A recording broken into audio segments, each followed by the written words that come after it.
wherever you're watching from. If you're watching from the Americas, so we're wishing you a wonderful afternoon out there or in the Caribbean. But if you're watching in the continent on East Africa, I know you should be close to 10 p.m. or 10:30, 11. So we want to wish you also a good day or good night, as a matter of fact. Yeah. We want to offer a little bit of apologies for the lateness. And yes, as we all know, it's not any kind of person that we're having on the Pan African Daily TV today. We have our Professor, Dr. Elder. I don't know how we're going to package all this. Sitting right here with us, it's a pleasure, it's an honor for us to have him right here. As we all know, Dr. Leonard Jeffries is born and raised in Newark, New Jersey. New Jersey. He's a one of the Right. greatest Pan-African historian of all times, and has been the voice out there in terms of history, culture, Afrocentric ideas, and also has met with a lot of challenges out there. We see, as all of you know. So, but for us on the continent and watching from Europe, it is our first time, and we're so humbled to have Dr. Professor Father Elder, Son of Africa, one of the biggest voices out there with us in the studio. Doctor, good evening. Well, Hello, sir. certainly is a pleasure to join you and the family in trying to maintain these important relationships. And so it's beautiful that we have this technology that we can actually be here in New Jersey in the shadow of New York, one of the most important cities in the world. But we're reaching across the ocean back into the continent, and also hopefully we're reaching down into the Caribbean and also South America. But I want to congratulate all of you who've been able to put this connection together. And it's certainly, our ancestors are certainly proud that at this day and age, with the problems of governance, the problems of health and whatnot, we're able to put a process together that allows us to share with each other our great history. Make no question about it. We come out of a great history, and we're making history, and we have to prepare our youngsters to continue that history. So I want to congratulate you and all the others who've been able to make this process happen. You look very lovely in your attire, and so. Uh, but myself and my wife, we're elders in the struggle. We've been in it for many years. We've been together for more than 50 years. Hmm. And she was the person to initiate the African relationship. She went to Nigeria with the Operation Crossroads program in 1960. And so her experience as a pioneer in linking African peoples together was very real. At the time that she was in Nigeria with the Operation Crossroads Africa program, which was set up by a Black minister, educator from, he was born and raised in Tennessee, but his base was in New York. But he Mhm. went to Lincoln University and in the Pennsylvania, and Lincoln University was where the great Dr. Kwame Nkrumah had his schooling and his links to Black America. So Dr. Robinson met uh, Dr. Kwame Nkrumah, and when Ghana became independent, one of the things that Nkrumah wanted was a link between America and the Caribbean, and Reverend Robinson set up this program, Operation Crossroads Africa. And Oh, so my wife is a old African hand. In other words, she's teaching Africa now, but she actually experienced it in ways that people cannot even appreciate because it's been uh, so wonderful in terms of our experience. And mhm. when we got married in '64, um, our goal was to go to Africa to complete. For me, it was a continuation of the studies on Africa that I had been involved in. So she's been doing her work, and I've been doing mine. So it's a family affair. And then fortunately, we have other members of our family who have been heavily involved in Africa. Everybody has been to Africa. We have taken pilgrimages of as much as 10 or 15 people, but that included the great comedian and uh, thinker Dick Gregory. We took his children to Africa when they were 8 and 11. So that was a great experience to take these youngsters and at the same time fly to Paris to make our connection to Africa. And while we were in Paris, uh, a powerful force came into our presence. We didn't know who it was or what was happening. And there was 35 of us with these two youngsters. And then we turned around, and before we could look up, this powerful force was right on us. And it was in the person of Josephine Baker. Oh. She had been at the airport traveling, and when she saw this group of 30 or so black people, she didn't go the other way. She ran toward us. And when she saw the babies, she really got excited. And when we said they were the Dick Gregory, she said, "Oh my goodness, I knew them when they were toddlers." So that was the signal that this trip was going to be a fantastic one, and it was. We had a chance to go back down to West Africa again, and at that time we had a chance to meet Sekou Touré, Mm-hmm. who was having major meetings on planning the nation of Guinea, and we also had a chance to meet a young man who was born Stokely Carmichael with his parents from the Trinidad in the Caribbean, but eventually he got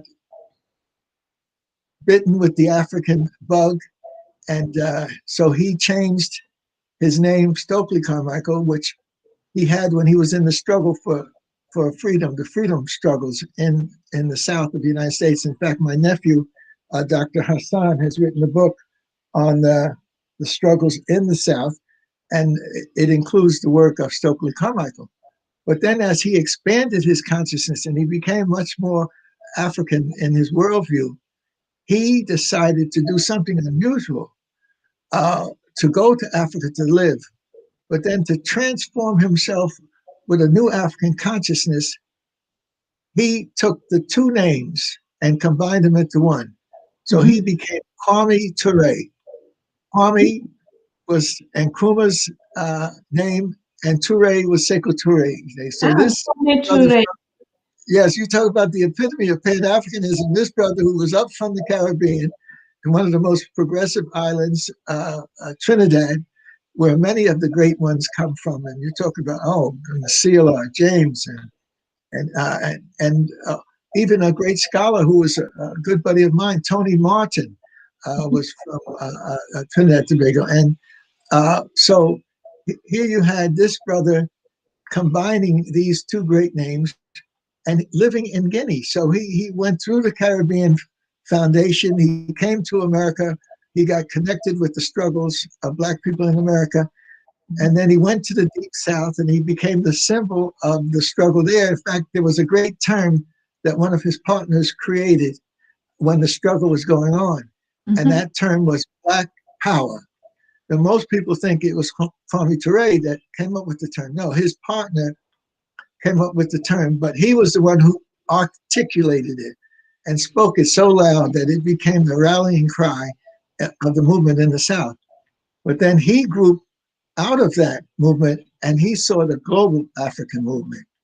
And so when he went to Guinea, changed his name, it was a blessing for him Mm-hmm. because Kwame Ture was in debt to uh, our brother um, in terms of the Guinea Revolution and the linkage between the Ghana Revolution. Mm-hmm. Most people don't realize that the movement of independence was increasing, and so you had one of the first of the the African Renaissance that we all got to understand begins during this period of the 50s and the 60s. Mm-hmm. And it came after the great conference that took place in Manchester, England in 1945. And that Mm-hmm. was the Pan-African Conference, the fifth Pan-African Conference. And 250 Africans from all over, particularly the English-speaking world, came together to have several important meetings to produce a plan for the rise of Africa. When we say African Renaissance and rebirth, and when we say Black power and African power, it has to have a substance to it. It has to have individuals who are bonded. It has to have nations and organizations that are bonded. And so the biggest bonding process occurred in 1945 when you had this great meeting of African minds and African ideas. And it was headed by the old man of Pan-Africanism, W.E. Du Bois. Mm-hmm. W.E. Du Bois was the nominal leader of these hundreds of brothers and sisters that met. The Okay. person who handled the secretariat was Dr. Kwame Nkrumah. And Mm. so Du Bois and Nkrumah became like a father and a son, or an uncle and a nephew in the struggle. Mm-hmm. And then to make this relationship more significant, the females had to be involved. And so the female representation was headed by Marcus Garvey's a widow. And Mm. so she was there. And then around them were all of these brothers from Trinidad and Jamaica, from the U.S. And different parts of Africa. One of the oldest of the men there was someone who we all know because he represented the burning spear, Mm-hmm. Jomo Kenyatta, who Jomo. represented. Jomo Kenyatta was there. He was an elder. He had been in Europe for some time. He was studying anthropology, and he was there. And eventually, he leads the Mau Mau to independence of Kenya in 1962. And and of course, one of our great brothers of Pan Africanism is George Padmore. Mm-hmm. George Padmore had been on the world stage a leader in the communist movement. In fact, he was on the Comintern, which is the governing body for the world communist movement. But the movements around communism and then fascism and African revolutionary nationalism were all coming together at that time. And Padmore was a key person because he was from Trinidad. So one of his partners was C.L.R. James uh, from Trinidad as an elder. But Padmore had this international reach, and his great work, his book, his contribution was Pan Africanism or Communism. Mm-hmm. And so he actually was a part of the world communist movement, so he was able to see it in real terms, and he began to realize that it was transforming, because life doesn't stay still, it transformed. It was being transformed into white Russian nationalism. Ah. And Joseph Stalin and others were emerging. Now, it had a cover as if they were working for the poor and the working class, and this was a class struggle. No, it had changed into, morphed into white Russian nationalism. And so Padmore was able to say, if we're going to have a vehicle to take us on the world stage, we need Pan-Africanism. Mm. And so you had this brother with his knowledge of the global scene and his realizing that we need to form something serving our people. And then you had, along with him from the Caribbean, a brother called Ross McConnell. And he had changed his name again to take on Ras, uh, referring to the Rastafari, and Makonnen. But he was from the so-called British Guyana, and he was an entrepreneur. And many of the people coming out of the Guyana, which was the British Guyana, Guyana, which was the French Guyana, and Suriname, which was the Dutch Guyana. Mm. So the people coming out of that northern part of South America had this unusual experience in these English and French and Dutch. And so they were anxious to control their own land, put in place their own institutions and organizations. And so when Ross McConnell went to England, he went with a good foundation in economics, a good foundation in business, a good foundation in understanding politics. So he set up an economic foundation that helped the whole Pan African movement, the hundreds of Black people that came together. He was a special part of their world because he had restaurants. And in England in the old days, when you have a restaurant, it's not a takeout. You get a hamburger and run out. It was an inn, and when you had an inn, you had the bar and the food on the first floor, but every inn had upstairs where you had hotel accommodations. Mm-hmm. So here you had this brother from Guyana that most people don't know anything about, but he was a key person because he you could meet in his inn and plan your strategy. You could stay at his if you came from Nigeria, or you came from Ghana, you could be housed in his facilities. So these brothers brought their individual and their country strengths, and they put them together to produce this enormous conference of every African person should understand the significance of the conference and who came together to make it work and where did it fit on the world stage, and then what legacy did it leave us? We can't talk about African Renaissance coming out of the air or African greatness just popping up out of the ground.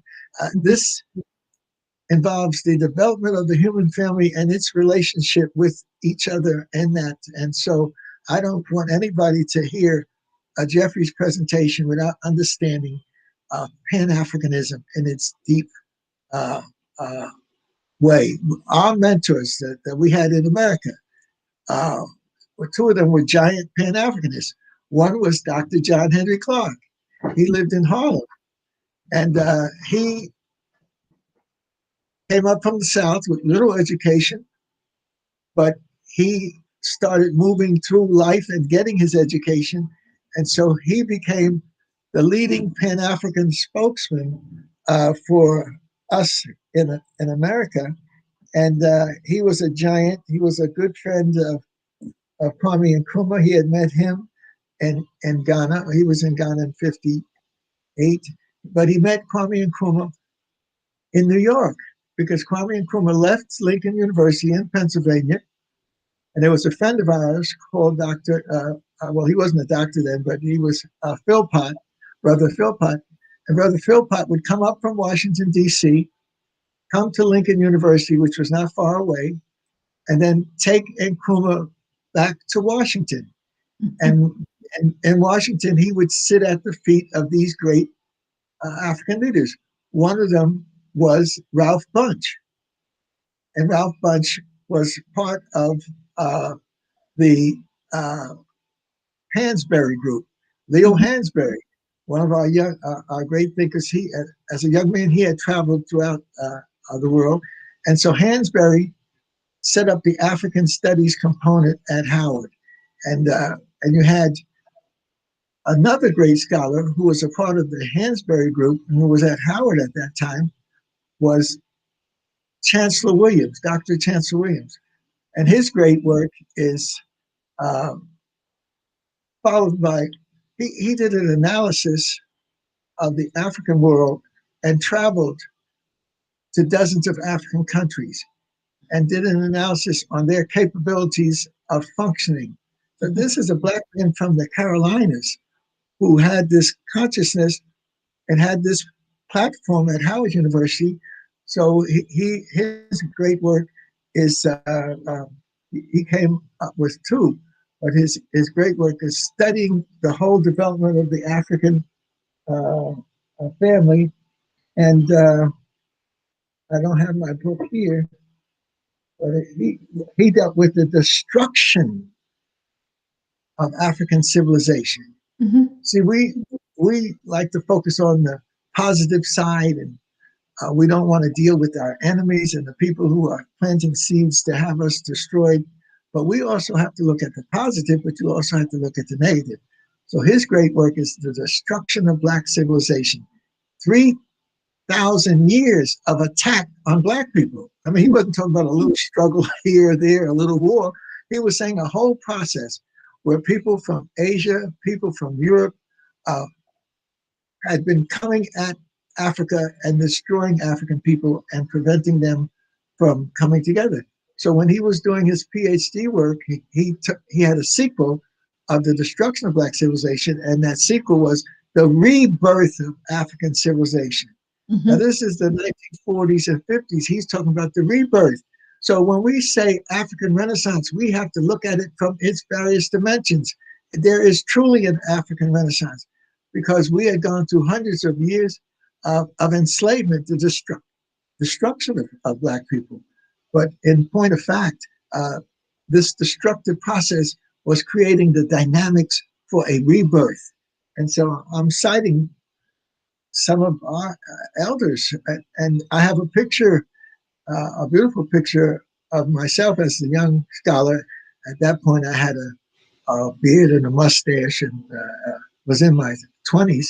And but we set up a conference on Africa, and it included Dr. John Henry Clark, and he's in the photo, Dr. Chancellor Williams, and Mhm. he's in the photo, and Dr. Clark had an elder, John Jackson, who wrote a book on Africa and civilization.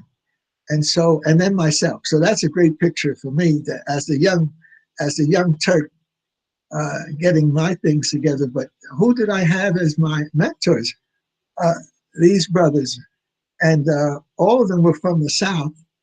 And so to say that our people from the South didn't have consciousness or didn't have education or didn't have opportunity, uh, those who got a chance to really delve into the African history and the African mind joined the African blueprint for a new world, and it was Pan-Africanism. So, and Nkrumah would be taken by Philpott, this friend of ours, to Washington, and he would meet the Leo Hansberry group. That included people I just mentioned, Chancellor Williams and his great work. Ralph Bunche was really, before he got into the UN business, he was into African and African American culture, and then and history. And then you had someone who we really don't know, and that's why I'm raising them again and again, Dr. Mhm. Chancellor Williams. And so to see that it's not just one individual, it's a group and a family consciousness that moves things. One Mhm. individual can do a lot, but he has to link up with others. And then he has to have the ability to put down the negative, the conflict, the personal rivalries, etc., and sit down at the table. Or as the Africans do it, you don't sit at a table, you just sit down on the ground, you cross your legs, and you get into a circle. And out of Mhm. that circle comes a solution to, after you have the palaver and you have the discussion, then you come to some conclusion, and then you agree to operate on the conclusion. We can't be in our own little venues, our own little places, and planning a solution to the African world struggle, and we have not bounced it off of all of our people. And so in the European training that we have and the American training that we have and the English or Portuguese training that we have, it's the man that is at the center of everything and making all the decisions. But in the African world, that balance has to be there. The females have to be a part of what you do. And so I'm so glad to have had it coming out of my family, both sides, the Georgia side and the Virginia side. And then I'm glad to have married into it. My wife's family comes out of South Carolina. And so she doesn't take a back seat to any so-called scholars, and certainly she doesn't take a back seat to any of the so-called envisioned spiritual uh, bodies. She understands her power force as an African spirit, and she's able to take these religious traditions and make them blend them into a powerful force. So she's a God-fearing evangelist, PhD, married to Leonard Jeffries. Now, when you go through all of that, you got to say to the world, and Awesome. she's going to be on TV tonight. Uh, Charles, what is the thing tonight? But Happy Talks. Can our brothers in islands get it? Facebook or Happy Talks, YouTube or Happy. Okay, Charles is coordinating all of these things for us, and so she's going to be on Facebook. Happy Talks, HAPI, and Talks TALK. Talk. No, but it's yeah, but it's not Happy Film.com. On YouTube is Happy Film. Okay, so what is it, Charles? So I can get it across. It's Facebook at Happy Talks. Facebook at Happy Talks. HAPI Talks. HAPI And on Talks. YouTube, Happy Film. And then on YouTube, it would be happyfilm.com. No, just Happy Film. Happy Film Channel. Okay, Happy Film Channel. See, it's good to have these young people that know too. But the difficulty is they think they know too much, and they kind of push you aside because you've been around long enough, old man. So move over and let us young people have our place. So he's a blessing, but you gotta check out your blessing because we couldn't do anything. Charles comes, he sets this thing up. My wife has a young lady who's so wonderful, and she helps her get her message out to the world. So and here you come, looking like a young Queen T. That's out of the Nile culture, or a young Santahini. The compliment to the Santahini is the Queen Mother, Ya Santiwa, and whatnot.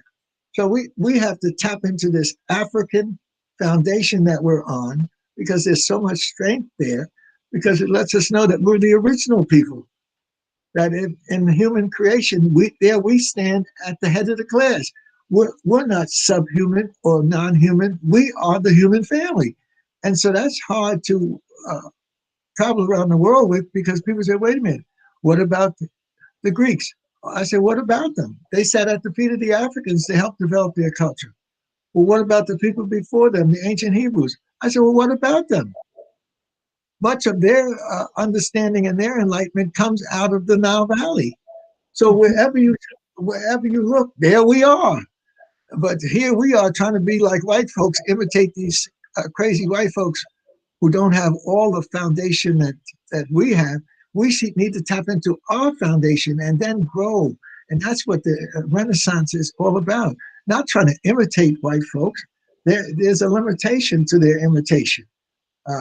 Hey, I'm doing my little rap too. There's a limitation to their imitation. And you need to get into the African consciousness to grow and develop. So that, again, I see in front of me, was it Pan-African email.com and donation. Yes, most of these things have need of some support. European have benefit of the exploitation of enslavement, and they have gobs of money that they can put in back of their organizations and their movements.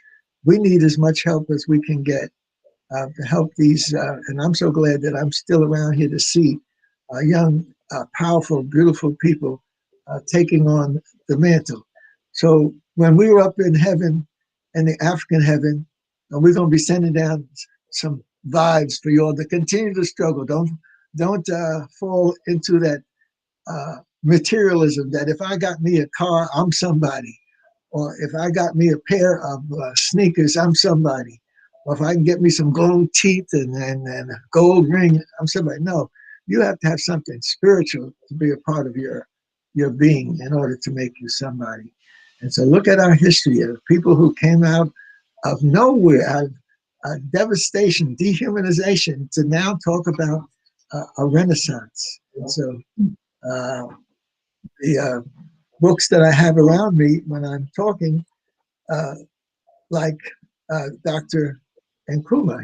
Here's one of his great works, The Life uh, and Work of Dr. Kwame Nkrumah. Mm-hmm. And he was a leader not only of the Pan-African movement in 1945, but when he went back to Ghana, he was a leader of the freedom, independence of Ghana. Mm-hmm. And then because he had linkages to America, he also knew the importance of the African American and the African Caribbean. So that we need to study Nkrumah and what he achieved, and also why he was such a threat to the enemies of our people who wanted to keep us enslaved, and if not enslaved, keep us into a semi-slavery, and then if not in semi-slavery, keep us into uh, poverty. The colonialism is an example of, and neo-colonialism, the new type of colonialism, is an example of the European system. And that's my key message when I teach is you have to have a systems analysis. You have to link things up. You have to link the economics, first principle of the universe. And when I try to teach, I use the pyramid triangle shape of the pyramid to link things. So at the first polarity of the pyramid is economics. Economics is not just what rich people do, it's what everybody does in order to survive. It's how you get your food, clothing, and shelter. Economics is the first principle of the universe. If you haven't mastered economics, you'll die. You won't be able to function. But economics is also related to politics. So the first polarity is economics. You have to be productive. But in order for your productivity to be meaningful, it has to be managed. So politics is not what politicians do, like an Nkrumah or a Sekou Touré or Jomo Kenyatta. Politics is what you do to manage your economics. So economics and politics, I learned this when I went to Europe and I studied for a year and a half. And they were rebuilding Europe. And in order to do it, they had to use economics as the first foundation and then politics as the complementary foundation. Mm-hmm. But in order to keep that unity of economics and politics together, you have to have that third element at the top of the pyramid, and that is culture. And culture is so key that this great brother, who we have to acknowledge as one of the blessings for the African world community, this is Dr. Cheikh Anta Diop. Mm-hmm. He comes at it from the French-speaking side. He also comes at it from the side of, he was a traditionalist. He comes out of the African family in Senegal of the Maurides. So he was born in a deep African Muslim tradition, but he also, near Durbel, in the eastern part of Senegal. But he also was in a colony that the French used as a model for their colonization. And the French allowed the Senegalese after 1848 now. They were trying to put together a new republic after they had Napoleon and the first French Revolution. And that they decided that they needed African partners to help make the colonialism work. And so they came up with a process in which 4 of the Senegalese urban areas, they call them communes, municipal areas in French, they made them uh, part of France. So Saint Louis was the capital in colonial times, and the Africans there were French citizens. Dakar was the new city that was emerging. Africans there were citizens. Gorée was the island of the door of no return. And so those Africans on Gorée, and then it was either the Fisk or one of the other cities. But Africans who lived in those cities got French education, French training, etc. So Diop was able to use the strength of the Maori tradition. They created their own Mecca. They created a royal city, a holy city, Tuba. So that's how Africanized and strong this Muslim foundation was for Diop. And then he had the best of the colonial education because they were training the French to help them rule. And so he mastered that. And then, in order to put a cap on that education, he went to France. So in 1947, Diop went to France.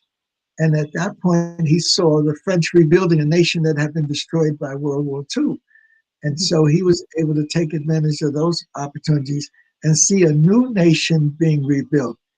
And so in his mind was, this is what the Africans should be doing, developing new nations out of the colonialism and enslavement process that had Africans fighting each other, Africans not taking advantage of their blessings and whatnot.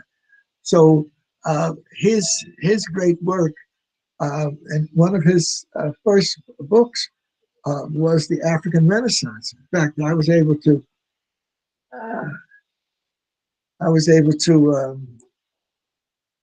get one of his first books, and it is Toward an African Renaissance, Cheikh Anta Diop. And so this was one of his initial books, Toward an African Renaissance. But then he produced his monster, one of the greatest books in the history of the world, Civilization or Barbarism. And I was fortunate because I had gone to Europe and I studied, French in high school and in college. So in 1960, when I was in Europe studying, I had a chance to leave Switzerland and go to Paris. The Spirit told me, go to Paris. And so I said, I didn't lose anything in Paris. I don't need to go down Champs-Élysées and buy some jewelry. I don't need to go to Montmartre and try to. But Spirit said, go to Paris. And so I got myself together and took a night train to Geneva. And then we went under the mountain Mont Blanc, the great mountain on the Swiss-French border. And in the morning, you arrive at Lyon, which is in the middle of France. And then you take the train from Lyon straight into Paris.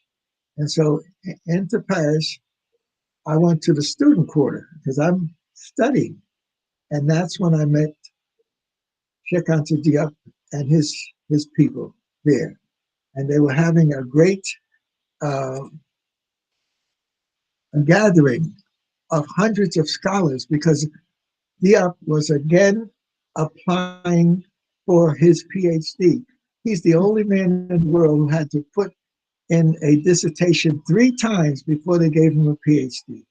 And the last time, the third time, his mentor, Alioune Diop, and his wife, Madame Diop, they made sure that he was going to be successful because they brought hundreds of scholars in to be there as a witness. And then they had a lot of people, young people like myself, who were just there. There was thousands of us.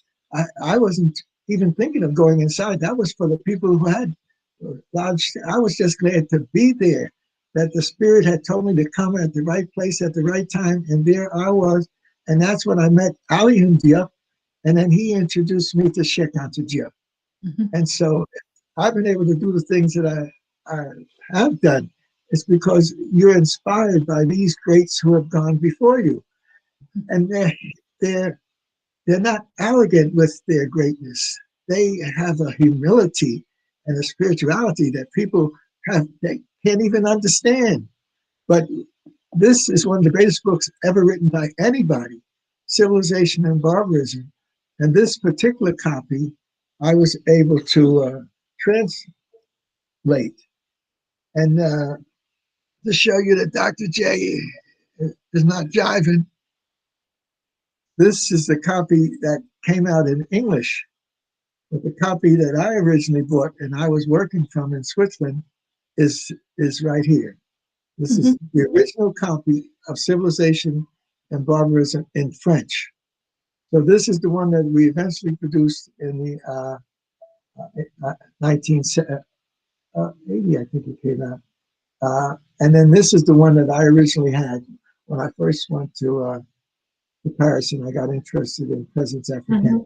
Now, the person who is his mentor, the head of Presence Africaine, he left us, and Diop left us with this understanding of a special relationship we have as African peoples in order to be productive. And it's not jealousy, it's not envy, it's not hate, and it's a special love and a special spirituality that gives us the victory. So this scientist, this linguist, this historian, he dedicates this book to the memory of Alioune Diop, that's D-I-O-P, who died on the battlefield of African culture. He didn't say on the battlefield of Marxist-Leninism. He didn't say on the battlefield of European nationalism. He didn't say on the battlefield of capitalism or economics or philosophy. He said on the battlefield of African culture. The Renaissance comes out of the battlefield. And so he's dedicating it to the person. Here's one of the greatest men in the history world dedicating it to one of the other great men that was his inspiration. So that's why I'm saying we got to have this understanding of how to be inspired by each other. Our men and women, our elders. I said, even people who don't have the book learning, have the learning of living and doing it the African way. It's a great advantage. We have to Africanize our lives. I dedicate this book to the memory of Alioune Diop, who died on the battlefield of African culture. And if we're going to have an African Renaissance, it's going to come out of the battlefield of African culture. Alioune, you knew what you came to do on this earth. This life entirely dedicated to others, nothing for yourself, everything for others. A heart filled with goodness and generosity, a soul steeped in nobility, a spirit always supreme, simplicity personified, explanation point. Did the emerge, the beginning of humanity, want to provide us with an example, an ideal of perfection by calling you into existence, question mark. Alas, the celestial community to which you knew how to engage better than anyone else, the message of human truthfulness that sprang from the innermost depths of your being was deprived of you too soon. But the remembrance of you will never be erased in the memory of African people to whom you devoted and dedicated your life. That is why I am dedicating this book to your memory. It writes to your memory in witness of a brotherly friendship that is stronger than time. This is a brother who's been through the scientific world, the Marxist-Leninist world, the Black nationalist world, and he could write from his heart this type of witness for his mentor. And so that's the type of thing that we can't just get into the books. You have to get into why they were written, who wrote them, and what were the circumstances for them. But everybody should have this book. Even if it's too difficult for you to read, you need to put it near your night table and stick it under your pillow as you go to your quiet time of resting. And hopefully some of this stuff will, by osmosis, creep into your mind and your heart. And so that's why we have to understand that he's all of these brothers are not just individuals who produce great work, and these sisters, they produce schools of knowledge. You can't learn it by getting into a book. You have to find out why, who, where, from. What was the foundations that they stood on? What were the mountains that they had to climb to achieve? So they represent schools of knowledge. Chancellor Williams is a school of knowledge.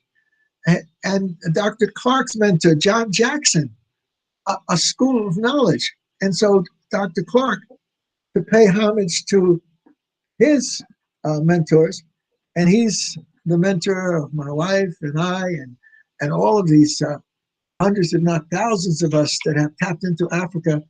Dr. Clark left us with various books in his school of knowledge, but this one is key. And again, I read the title. It's Africans at the Crossroads. Mm-hmm. Now, for my wife and I, that means something special because we actually went on a program that comes as a result of Nkrumah meeting a black man from Tennessee who becomes a minister with a mission to Africa. Uh, and he also becomes important for Rouse and I because he introduced us to Africa, and eventually he was the person that married us. But his relationship with Dr. Clark, and these were people who met in Harlem, and Harlem was a dynamic community with all of this knowledge coming out of around the Schomburg, the center of Harlem, and on Lenox and 135th Street, you have the Schomburg Center. And a person who was an Afro-Latino, Schomburg, Eduardo Schomburg, he actually was the person who laid the foundation for this great center of African knowledge. And Dr. Clark went in to visit him one time, and he was helping Dr. Clark find his way. And he said that read the history of your enemy, and you'll find some gems in terms of your history. Mm-hmm. And then he showed him one of his great articles was The Negro Digs Up His History. In other words, we need to go dig up our history like we are, but you also need to go into white history because you'll find some of the keys to black history into the white history. And so most of us say, I don't want to know nothing about no white, I don't want to know nothing about no Greeks. But you read the Greeks and you'll find out what your people contribute to the world that the Greeks were able to tap into and produce a great civilization for the European. Mm-hmm. And then you go back further to the time of the biblical works being manifest, and we get the whole biblical tradition, which is initially Jewish, then it becomes Christian, and eventually Islam comes out of this deep tradition. But the foundation of that Christian tradition is in Africa with Africans. Wow. But we're usually cut out of the picture. So we don't. The Bible has nothing to do with us. Yes, it does. The Ten Commandments have nothing to do with us. Yes, it has. Some of the key ideas in our biblical tradition have roots and examples in the African tradition. So this is Dr. Clark, a quiet spirit, but a giant fighting our battles. And his great work is Africans at the Crossroads. Now for him, that was in the 40s and the 50s and the 60s. Now we're into the year 2020, 2021. So we're definitely at the new crossroads.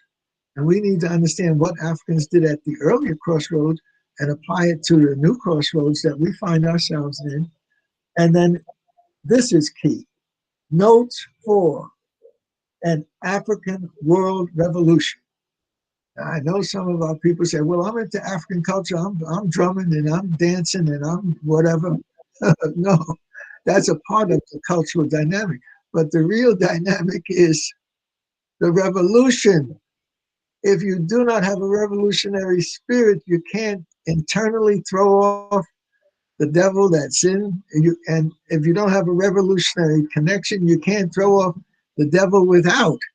And so, Dr. Clark, as quiet a spirit as you want to see, diminutive, small in stature, but giant in ideas and motivation, etc. And so his book, Notes for an African World Revolution, Unfinished Revolution, the unfinished revolution of Nkrumah. There's Nkrumah's picture. The unfinished revolution of Lumumba. There's Lumumba's picture. The unfinished revolution of Marcus Garvey. There's Marcus Garvey's picture.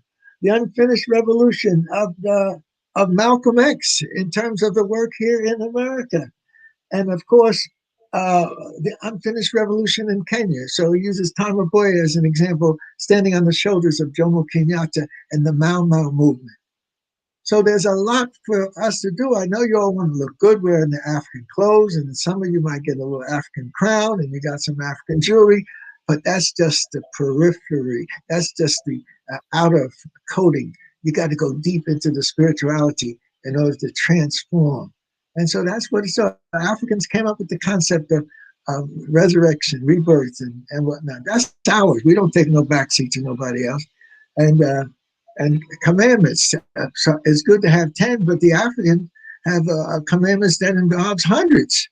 You know, the great building in Africa is the Pillared Temple in the middle of the Nile, along the Nile. And this Pillared Temple is admired for its architecture because it has a symmetry and so that Pillared Temple on the Nile was copied by the Greeks, by the Romans, by Columbia University, by the New York Public Library, by Washington. Everybody's got Pillared Temple. Nobody wants to give it credit to the African. When we saw the African Pillared Temple now, I was transformed. In fact, Dr. Ben had told us, go upstairs to your room and get some night's sleep, because in Africa we get up early in the morning at 4, and then we eat our breakfast. So we're out at the dig and the ruins by 5. I wasn't paying Dr. Ben no. Look, I respected him. He brought us to the Nile to let us see what we had to see. But I didn't wait all my life to come to the Nile and then to go up to my hotel room and do some sleeping. So other people went up to the hotel room and did some sleeping. I slipped down and slipped over the fence and got into the courtyard of the great temple. And I had me an experience with me and the ancestors and the creator. And so, and when you learn about the temple, the Africans constructed it. Each pillar in the great courtyard represents an African philosophical principle. It's not just a building of beauty, but it speaks to the consciousness of the world. And then there are 40 pillars in the African formation of theology. And then there are 42. And so you have the 42 pillars, but you have 2 pillars that represent the north and the south of Egypt. And so even the numerology speaks to a spiritualness. So we go and look at the ruins and say, oh, this looks like the Greek temple in Greece. Yes, because it was a copy. And then this looks like the great temple and the pillars in Rome, in the Vatican. And yes, it's a copy. A copy of what? A copy of the ancient Africans of the Nile. Wow. That's why we got to wake it up and get it moving. You know, other people are taking our stuff and creating disasters for us. And then we're running after them, but not knowing that they have taken our stuff and created a power dynamic for themselves. Mm-hmm. Even in America, it's being played out now. There was just some crazy, and they look like vandals. You know, vandals is a term for the Europeans that had come and killed other Europeans for years coming out in Europe. And just flashing in my mind is white people climbing up the concrete bricks. It was like the Vandals coming out of their barbarity, coming into civilization, and then they're going to tear it down. And they were running through the halls. And my nephew, who is one of the leaders of the Congress, he was in fear of his life, and he was ready to give it because he was with a brother who was in the military service. And so they decided, let's get these women organized, let them get down onto the benches. but first teach them how to use a gas mask. These women didn't know how nothing about a gas mask, but they had to be told. So we had a drama of civilization under attack by vandals who call themselves Americans. Do you understand what I'm talking about? Yes, The sir. history is being replayed out again, and we need to understand it. The vandals, alive and well in terms of mentality and spirituality today. And so we just don't need to go into the textbooks and get this information and then just sit on it. We need to make it real.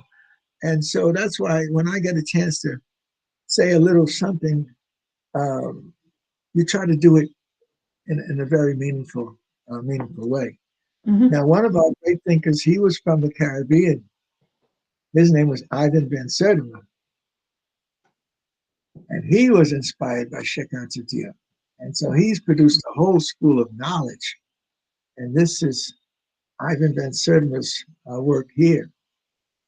And who does he dedicate it to? He dedicates it to Sheikh Anta Diop. It's entitled Great African Thinkers. A nice picture of Sheikh Anta on the cover, a humble brother, a father. He when he went to France, he met a European uh, woman who became a scholar in nation building and whatnot, and that's his wife. He only had one wife, and they had 4 or 5 sons, and all of them went into medicine or science, etc. And so, and she helped to maintain the legacy of Sheikh Anta Diop. And the beautiful thing is that this great work that he has, this is Sheikh Anta Diop, editor Ivan Van Sertima, and co-editors Larry Obadelli Williams. These are Obadelli is a part of our Atlanta crew, and Mm-hmm. Ivan Van Sertima is a part of our New Jersey crew. He taught at Rutgers University and Douglas, which is the women's college, and he also taught at Princeton. Uh, but he's from Guyana, and Mm-hmm. so out of his work comes a school of knowledge that has produced many.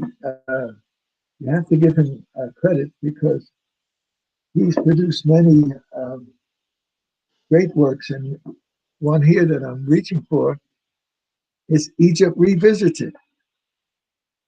So there are a dozen books by Ivan Ben Sertima that we need to uh, tap as part of our library. But I know you're probably saying, Dr. Jeffries, where am I going to get the money to buy all these books? Well, they have a saying, you can beg, borrow, and steal. Now, whatever you think is your way. White folks have stolen so much from us, so no, you can borrow. You can just borrow it for. So, but Ivan has produced a school of knowledge. Ivan Ben Sedma, and some of my I was one of the first to do an analysis of Sheikh Anta Diop's great work, Civilization Barbarism, and so that's in these volumes. People knew that I had a very strong personal experience with Diop. Now, Diop's son, Mbaki, who's works for the French scientific nuclear uh, establishment, he produced a work of his father's life. Now, that's monumental. Most people are so distant from their father or uh, just can't deal with it. But he put this, any of the missing pages about Sheikh Anta Diop's work are here. And so that's the beauty that your son could produce. Uh, and the beautiful thing is, my wife and I would really say, wow. And I'm just noticing this for the first time. His name is Sheikh Mbaki, so he's named after the great Muslim leader of the Maori people. But this image that they have on the cover is from the Nile Valley Africans. Mm-hmm. And our brother Jacob Carruthers in Chicago set up an African institute, the Kemetic Institute. And when they are doing something important and they want to honor somebody, they reproduce this image, this tabernacle, or this uh, at their center. So I just noticed that. But the beautiful thing is, this is about the man and his work. And what I didn't bring out, and Charles, he was saying, where are the books and where are the books? But I've been using the books in the back and the study in the back.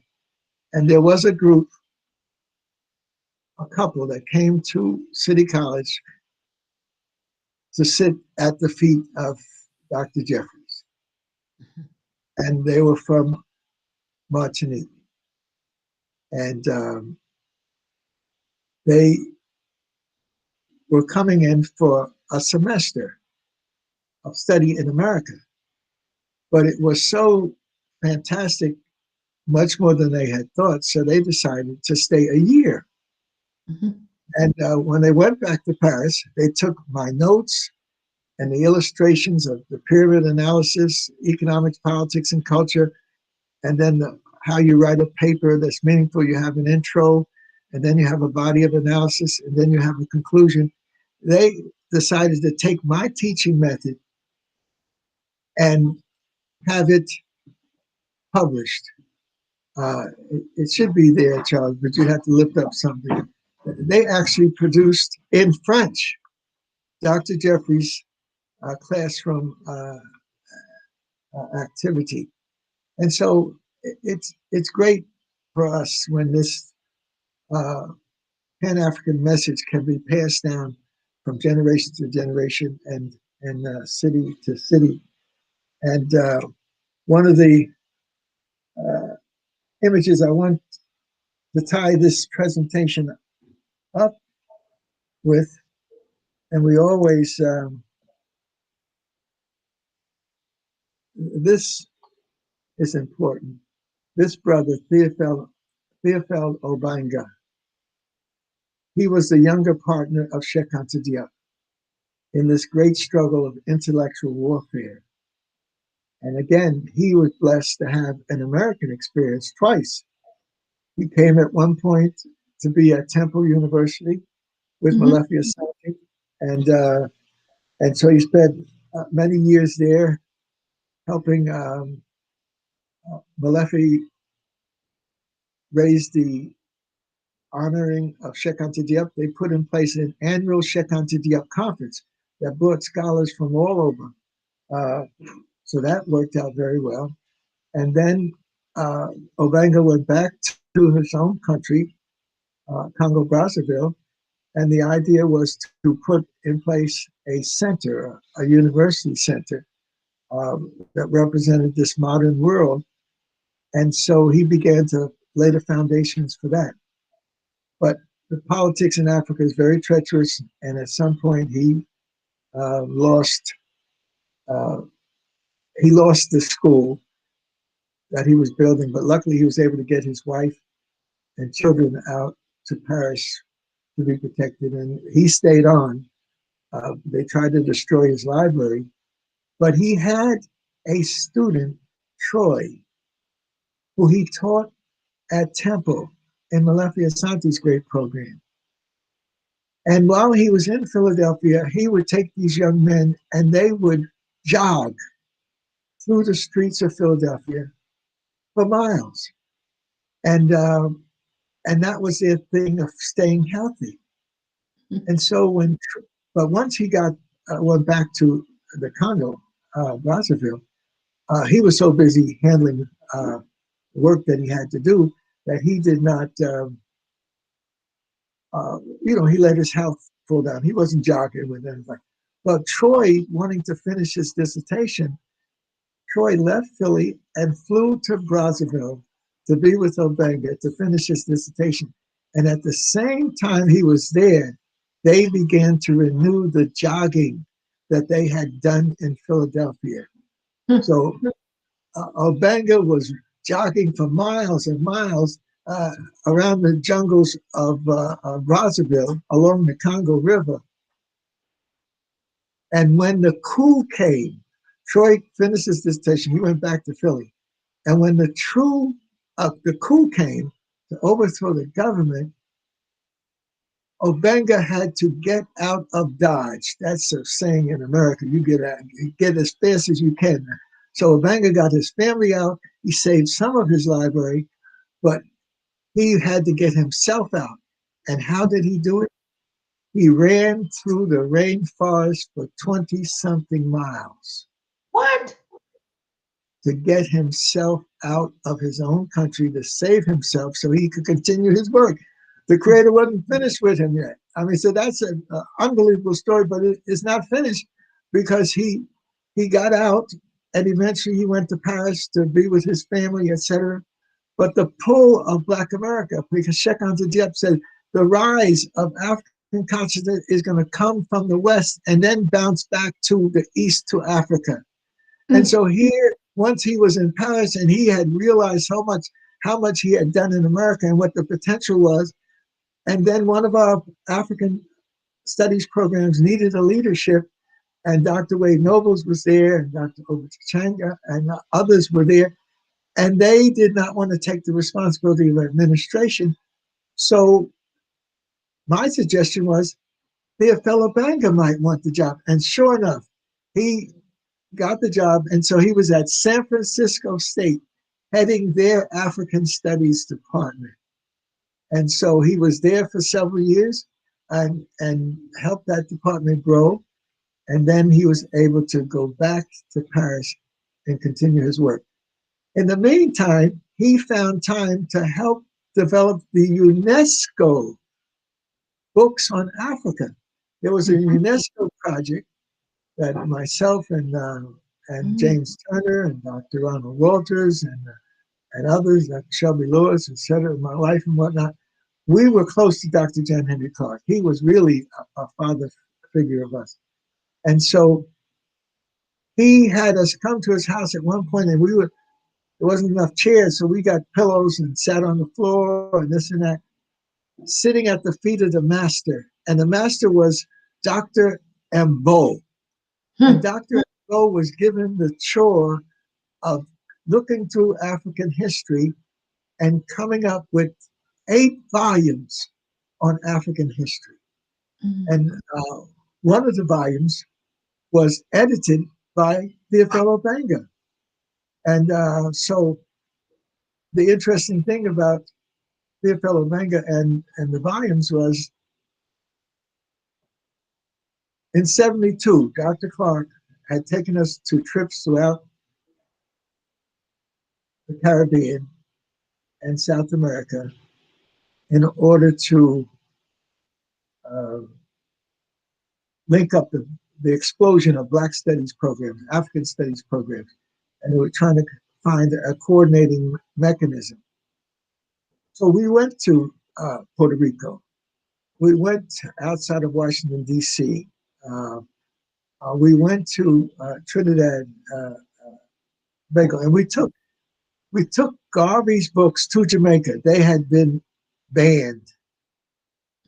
Marcus Garvey, the great son of Jamaica, his books were too African, but we took them. And then we went to Trinidad, Tobago, where the great leader had been in America, had been in Europe with the other greats, C.L.R. James and Padmore and all of them. And he decided that his great works, one was slavery, capitalism and slavery. That was his PhD work. And then he did another one about nation building, etc. But he barred his own books. Once he became the prime minister of Trinidad and Tobago, he didn't want these revolutionary books circulating, but we brought his books to Trinidad, Tobago. And so but people will say, Dr. J, how could you do all of these things? I said, look, it was meant to happen. We were on the wings of destiny. And so no need to exaggerate it. It just happened. And fortunately, out of Trinidad and Tobago comes many conscious Africans who are publishing material. One of the people who came out of Trinidad and Tobago who grew up with me in terms of the American scene and the Black Studies program is Tony Martin, Dr. Tony Martin, who produced a whole library of books, uh, uh, was one of the tiger cubs, Garvey tiger cubs coming out of the Caribbean. But C.L.R. James, he was not going to give up. He had his ideological philosophy, Marxist Leninism, and so, but the others kind of modified it with a certain Africanness. And then one revolutionary spirit who was a part of this group is Walter Rodney.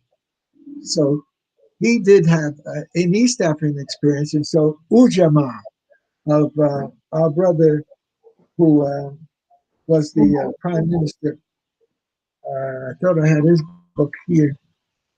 I did have it, but oh goodness, Julius Nyerere.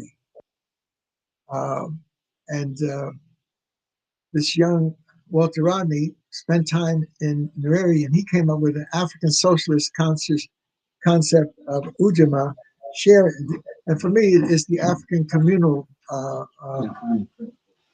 cooperative, and collective. And so this is Julius Nyerere trying to explain what his concept of African socialism was all about. And Walter Rodney became a part of that. And eventually he went back to Guyana, got involved in the politics, and then he actually was killed. But he had done such a good job that I went to a conference in Atlanta, and there was his wife. And we used to bring his wife and his son to America, and they would make the trip through the various programs and go away with a $500 honorarium, a $1,000 honorarium. So one year his wife could not come, and so she sent his 13-year-old son. And this little guy was so good, he was able to, we were able to tell our students, grown students, that you're going to be taught by the son of one of our great ones. And when they saw this little 13-year-old coming here, they said, well, what's going on here? But once this young guy was able to make a presentation like an adult, representing his father, so they realized that there was a method to our madness of having the son.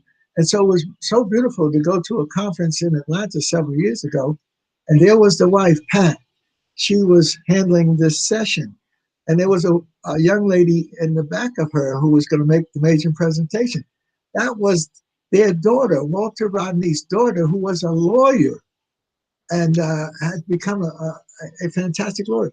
So this knowledge can be passed down systematically in our communities and in our families. So don't just take it, hide it under your armpits, but make sure that it is okay.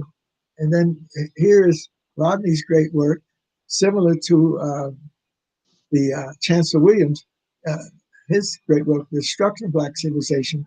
Rodney comes up with his, adding some of his socialism and whatnot, and how Europe underdeveloped Africa, Walter Rodney. Now this, just like the great leader of Trinidad and Tobago, he wrote Capitalism and Slavery. And that was a genius because nobody links capitalism to slavery. They think it's just a system of development. No, the slave process made capitalism.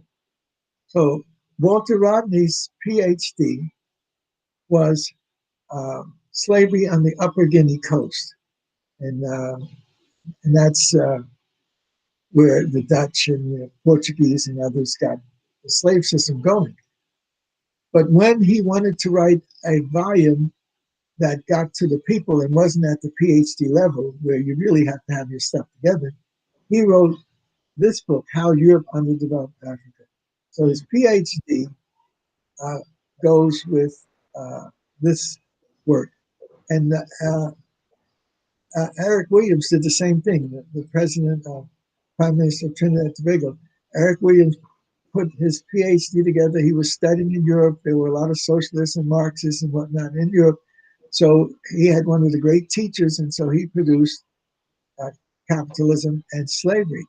Mhm. But when he wanted to get the message out to his people, he produced From Columbus to Castro. In other words, it wasn't the high level PhD scholarship, but it was for the masses of people. So even in the work of these brothers, you see that some will write, like I wrote my PhD on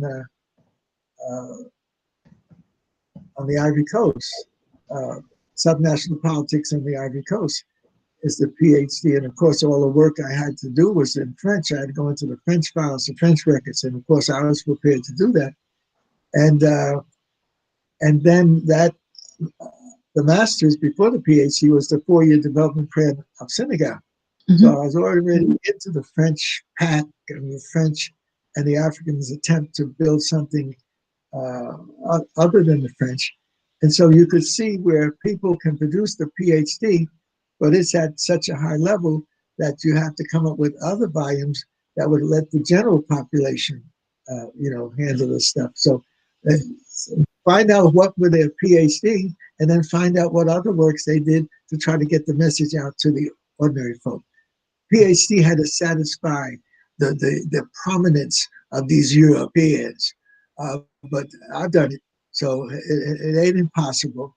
And then I did it based upon the masters that I did 2 years before. 62, I did a master's on Senegal's economic development plan, Mm. and what I concluded was, as a young person, by 62, I've been to Africa 3 or 4 times. I went to Africa first in 1961.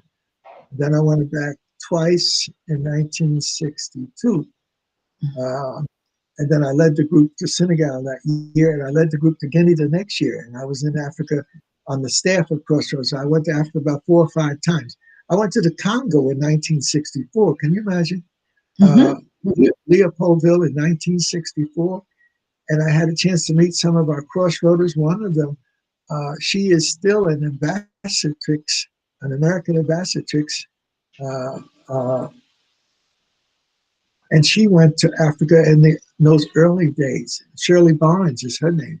So when we're talking about this movement and these ideas, we're talking about a personal experience and how these things are related to the family, their children and their wives, and Mhm. they're inspired by their grandparents or whatnot. Just like my grandfather was murdered by the Klan in 1917. And so my father really, he was the last of the 13 kids. So my father really never knew his father, but he was raised by his older sister. And so which one is that, John? Oh, okay. And again, uh, no, so the books are there. And so that's what Charles was able to this is a book about Operation Crossroads Africa Mhm. by Ruth Plimpton. Her son was a famous white American figure. And so, and when you open it up, there's uh, some pictures of the group that went to the different parts of Africa. It might have been 30 different countries they went to, and they had these work camps. We were either building schools or helping to set up. Mhm. In Senegal, I was dealing with their attempt to build a new city of God, and it was named after uh, the plan that the Israelis had, the camp where you come in, you mix with the people, et cetera, et cetera. So um, they were emulating, Senegal was emulating what Israel was doing, with the Mhm. people working together. That was 62. 63, I went to Guinea to head the work camp there. And that's when Sekou Touré had his concept developed. It was uh, new city. In other words, take what is best in the traditional structure of raising cattle, growing food, building and constructing, and add it to the new modern development. So Seiko's position was to compare, to blend the traditional with the modern. Now, my wife and I, we went to visit up in the mountains in Guinea, and there was a UN evaluation team that had come to evaluate the work that Sekou Touré was doing with these young people, mixing the traditional with the modern technological. And my wife and I saw this UN investigating commission actually witness an 11-year-old Guinea youth teaching an 8-year-old Guinea youth the mathematics that's used to fly to the moon. In other words, Sekou was trying to prove that you could combine the traditional with the modern. Now, the link with me is that I was there in '62 with Reverend Robinson, and I met Sekou Touré and all of the great leaders at that point because they thought I was Reverend Robinson's son. He's heavy melanized, and I'm heavy melanized, and so since I was his interpreter for him, there were hundreds of people at this big reception. A lot of the people from the Eastern Europe, the Russians and the Czechoslovakians and the Polish, and then there were the Americans and the French, etc.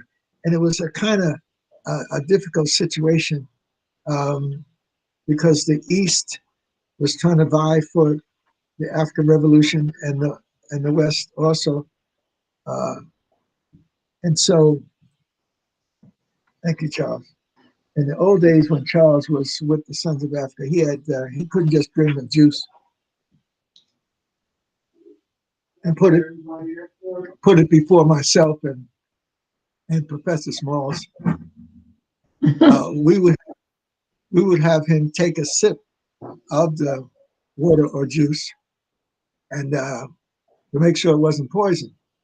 And then they would all say, they would laugh. We say, it ain't laughable. We're going to wait a few minutes and see whether he stands up. Now Charles is sipping his own juice. But sister, you said you wanted to do an hour of interview and you wanted to do an hour with some question and answers because he has so many unbelievable stories to tell. You could have him on for 5-10 sessions. So if you wanted to stop now to take some questions from your viewers, it'll be good. And it is okay. It is okay, but I wanted to ask him one question or a remark that I heard read one of his students ask him, and they asked a doctor, why don't you write? And he said, I can't, I am making history, so I don't have time to write. Doctor, like you've been presenting all the other authors, and he was asked, Dr. Jeffries? Yes. So ask me that again. The question, what did he ask?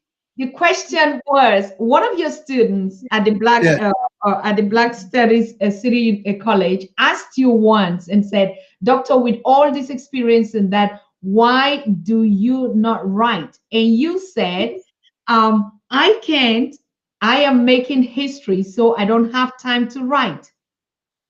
And Correct? that's right. In other words, nobody that I know has had the working experience I've had. I just talked to a brother today. I talked to him for 2 hours. I hadn't talked to him for years. His name is Dr. Edmund Nichols. And he's into psychology and whatnot. Yeah, he and was he has said, Nichols. Is he the one that called you? Yes. Dr. Nick? Yes. And he had said, if you want to deal with Dr. Diop, you got to go to Dr. Jeffries. And so I've had not only the classroom experience like nobody has, and that's the truth. Nobody takes a foreign language to do his PhD. I mean, I felt so comfortable with French. I was able to do my PhD not on Ghana or Nigeria like most people had to because they were limited. So I did my PhD and master's on French-speaking Africa because that was a part of me. So you don't get a PhD without writing. Mm-hmm. And, right, it's either publish or perish. That's what Charles is trying to say. But the publishing that I was doing was so fantastic that I was not going to rush to publish it. And let me tell you why. And this is what everybody should know because we're going to finally get to this image. And this is the image I want everybody to have. Okay, maybe we'll take a few questions and Dr. Jeffrey. Yeah, but just let me, we tie it together. The questions will go. But this is the culmination of our Renaissance process. Now, this is in Senegal. It is the most important monument that we can leave to our people. Okay, it is the rise of the black man. And God knows the black man needs to get off his knees and start rising. It is the black man holding on to his rock, the black female, and then holding up to God, the black child. Mm-hmm. So this is the triangle of African spirituality: the woman, the male, and the child. Now that child is not pointing to Europe like we usually look to sustenance. The child is pointing to across the ocean to Africans in the New World. The brother represents the strength of the male, and they're on a volcanic rock, a quiet volcano. But that volcanic rock has thousands or hundreds of stairs that lead up to it. But you can go inside of this statue and take an elevator 15 stories up through the black man's powerful body, shoulders, into his head, and look out. 30 or 40 people can stand and look out of the head of the black man. Wow. Then you can go inside, and all of the history that I'm talking about, all of it is inside. Check Anta Diop's wife, Dr. May, and her oldest son, Mbaki. They prepared an exhibit in tents outside of because I took 350 leaders of America there. Jesse Jackson, and all of them went. And what they did was, once the exhibit was outside, you could see it, but that exhibit was put inside of this monument. This monument, you can have plays there, you have theater, you can have activities. This monument is alive, and this is the Renaissance monument. The president of Senegal was asked to put it together with Mbaki, the president of South Africa. They were taking the lead with other presidents to produce this monument. So when we're talking about the Renaissance, it has its own bodily form. You can see the people walking up the stairs to the monument. And when you look at in front of this monument, they had the World's Festival, the third World's Festival took place around this monument. We had hundreds of people there. And this monument, we were sitting next to the Libyan delegation, and they had about 40 or 50 of their military people, men and women, and next to them, Wade Nobles, myself, and a number of the people I brought were sitting there. And then within 20 feet of us was where Gaddafi, the head of the Libyan revolution, spoke. And when he spoke about African Pan-Africanism, that Africans needed to, what did he say? He said that Guinea, he said, here I am standing before this unusual statue, and it's the rise of the family. And as a Muslim, that was going beyond the usual Muslim statement because the physical body is not acknowledged, but he was acknowledging it. But he said this statue means more than that. It represents what we need to do. It calls for us to take action. And he's saying that Guinea has, Liberia has oil, Nigeria has oil. And he's saying South Africa has diamonds and gold. He says, but we don't have a unity of controlling these diamonds, gold, and oil. We need to have an economic plan. And then he announced, and this unfortunately, they had plenty of reason to remove him and destroy him. But when he announced that he and others are working on a relationship with Venezuela and the Venezuelan revolution, and they are deciding on not accepting payment from European nations except in euro or gold. So I said to myself, oh my goodness, that's a declaration of war in terms of America. And then he went on to say, we need to have an economic union, we need to have a political union, and culturally we need to be together. I mean, he was really making a statement like I've never heard anybody made, but it set in motion his physical destruction. Because when you say don't use the dollar and you're going to accept euros and gold, you are declaring war against the United States. And so this statue was fantastic for me to be there and bring hundreds of other African American leaders. But the result of the chaos that followed his assassination and whatnot has taken a terrible toll on Africa. And Africa is having trouble, even to this day, of trying to get things together. But this is the symbol of the Renaissance. And inside are study halls and meeting places and places where the children can study. So it is by no means a normal, ordinary statue of greatness. It goes way beyond the Statue of Liberty. It's larger than the Statue of Liberty that's in the New York Harbor. It's larger than Jesus the Redeemer that's overlooking Rio de Janeiro. It is one of the largest monuments of its kind. It is alive and well, and it speaks to, when I was inside, I was standing with Marcus Garvey's son, Dr. Julius Garvey, the medical doctor, and others were with us. And behind us were the pictures of our greats.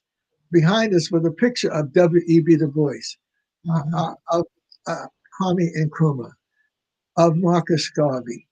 And so they didn't show the conflicts. It wasn't there. It was to show the rise of our people, and these great minds and spirits are a part of it. So we don't need to play with the consciousness of reparations. We need to live it and make it happen. And so I'm trying to say it has happened. I'm bear witness to that. And so I wasn't worried about publishing, because if I published, people just, I mean, how are you going to accept a publication that has as its conclusion that these African leaders, that we all stamp with an ideology, these African leaders had a spirituality that had them tapping into the Nile, like the Pharaoh Akhenaten and his great wife Nefertiti and their great queen mother T, and building a new city of God. Now here is the greatest civilization of the ancient world, and it had gone astray with the victories of Thutmose III, and he brought in from Mesopotamia and other countries, he brought in gold, and that gold helped to corrupt, so they say spiritually, the Nile Valley spirit work, because it was causing the difficulty. So Akhenaten moved the capital from this greatest city of the ancient world 40 miles or so up the Nile or down the Nile toward Cairo, And then he cleared the land and built a new city of God and put in it the spirituality that is the core of African values. Now, once I began to move around the world and do my studies, I found that this new city of God concept is alive. It was alive with Kwame Nkrumah. It was alive with Sekou Toure and even the other leaders. Now, they say, Dr. Jeffries, put up or shut up. Well, a put up or shut up is that when I went to set up the Black Studies Department at San Jose State College in 1969, and I spent 3 years there setting up the Black Studies Department. But in San Jose, you have the world seat of the Rosicrucian movement, the Rose Croix. That's a spiritual brotherhood, sisterhood, where the people are thinking on how we can find peace in the tradition of the Pharaoh Agnatin. I didn't, the people from San Jose asked me to come in. I didn't know that that was also the seat of the Rosicrucian movement. So when I go to my African tours every year, we go, and the African leaders would say, how are things at home? And they're thinking, New York and New Jersey. I said, things are fine. But I had to tell them I'm no longer in New York. I'm in San Jose, California. Now, these same leaders had been greeting me, and thanking me, coming out of New York and joining them in Africa. They, instead of giving me, when I said San Jose, instead of giving me the usual handshake and hug, they went to a ritual handshake and a special hug.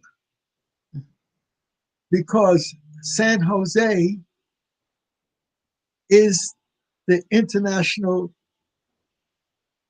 center of the Rosicrucian movement. Wow. Yes. In other words, we have to understand that. Now, I didn't publish the dissertation on the Ivory Coast, which is absolutely brilliant. 300 pages. But the part of it that I did not have permission to publish was that what the Ivory Coast leader, Houphouët-Boigny, planned, this new city. He left Abidjan, which is a modern city. I was shocked when I went there in '61. I said, goodness, this city has been built since 1951 and it's 61 now. In 10 years, they built a city with a new airport, new port, new skyscrapers and whatnot, bridges and whatnot. And so the French had helped build a paradise in Ivory Coast because it was one of the wealthiest parts of their colony. However, the old man, the leader, he had other ideas. And he decided that they needed to take the wealth and spread it inside in the interior of the country, not just in the port city. And now, how did I learn that? I have a chapter in my dissertation on Niable. Niable is a little village on the Ghana Ivory Coast where I went up to, and it said a model city. So I said, goodness, a model city, what's a model city doing way up here on the Ghana Ivory Coast border? And so I went up there and I had a chance to interview the chief, and he was surprised to see a Black American roaming around Africa. And so he said, well, you have to stay. It's getting dark. How did you get here? I said, I came by the bus. He said, oh, no, you can't go back by the bus. It's dark. You have to call in my people. They'll prepare a space for you across the road. My nephew is a pharmacist, and he has plenty of space for you to stay. So he had seen me when it got late. His wife had said, are you ready for the food? And we were in his study area. And so she brought the food in. Now, he's observing me, a Black American. And then since I had lived in Africa, I knew that you just don't look for a fork and a spoon.